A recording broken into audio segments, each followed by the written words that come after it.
Commentaire de saint Thomas d'Aquin sur l'Évangile de Jean, chapitre 8, suite. Mais il ne semble pas que l'on puisse parler de la foi comme d'une œuvre, puisqu'on la distingue des œuvres. Comme le dit saint Jacques, la foi sans les œuvres est morte. Chapitre 2, verset 26.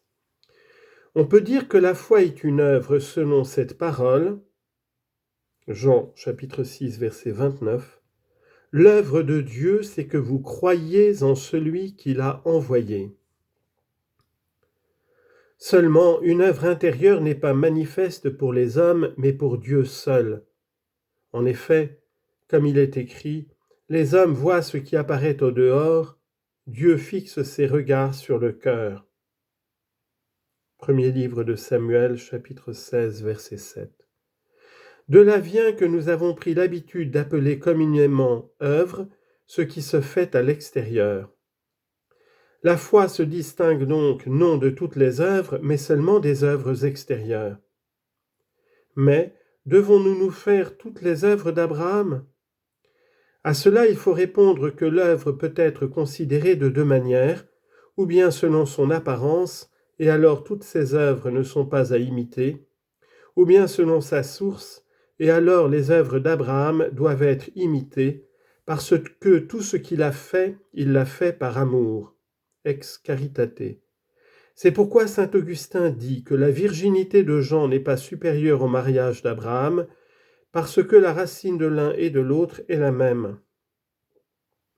On peut dire aussi que toutes les œuvres d'Abraham doivent être imitées quant à leur signification prophétique. Comme le dit saint Paul, tout cela leur arrivait en figure. 1 Corinthiens chapitre 10 verset 11. Mais maintenant vous cherchez à me tuer, moi un homme qui vous ai dit la vérité que j'ai entendue de Dieu. Cela Abraham ne l'a pas fait.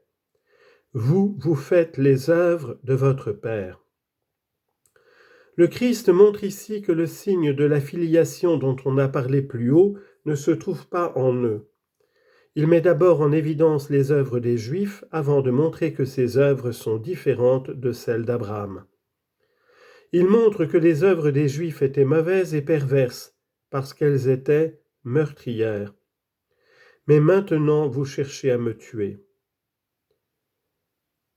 Comme le dit le prophète Isaïe, comment est-elle devenue une prostituée, la cité fidèle, pleine d'équité? La justice y habitait, et maintenant des homicides. Isaïe chapitre 1, verset 21. Mais cet homicide était un péché d'une gravité sans mesure, parce qu'il était contre la personne du Fils de Dieu. Il est vrai que, comme le dit la première épître aux Corinthiens, s'il l'avait connu, il n'aurait jamais crucifié le Seigneur de gloire. 1 Corinthiens chapitre 2, verset 8. C'est pourquoi le Seigneur ne leur dit pas qu'il cherche à tuer le Fils de Dieu, mais un homme. Car bien qu'on dise à cause de l'unité de la personne que le Fils de Dieu a souffert et est mort, cependant, ce n'est pas en tant que Fils de Dieu, mais selon la faiblesse humaine. S'il a été crucifié, dit saint Paul, c'est à cause de sa faiblesse, mais il vit de par la puissance de Dieu. 2 Corinthiens chapitre 13 verset 4. Et pour mettre encore plus en évidence leur homicide, il montre qu'ils n'ont aucune raison de le faire mourir.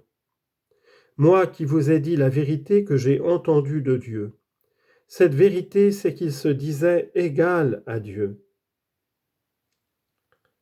Comme il est écrit, les Juifs cherchaient à le tuer parce que non seulement il violait le sabbat, mais encore il disait que Dieu était son Père, se faisant l'égal de Dieu. Jean chapitre 5, verset 18. Il a entendu cette vérité de Dieu en tant que, de toute éternité, il a reçu du Père par la génération éternelle la nature que possède le Père. Comme le Père a la vie en lui-même, ainsi a-t-il aussi donné au Fils d'avoir la vie en lui-même. Jean chapitre 5, verset 26. Par cette parole, le Seigneur exclut 2 raisons pour lesquelles dans la loi les prophètes étaient susceptibles d'être tués. La première est le mensonge. Le livre du Deutéronome prescrivait qu'un prophète qui se serait levé en proférant le mensonge ou en inventant des songes devait être mis à mort. Deutéronome chapitre 13 verset 5.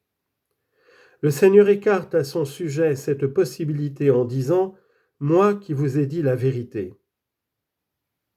Comme il est écrit au livre des Proverbes, « C'est la vérité que ma bouche proclamera, et mes lèvres détesteront ce qui est impie. Justes sont toutes mes paroles, il n'y a en elles rien de mauvais ni de pervers. » Proverbes chapitre 8 versets 7 et 8.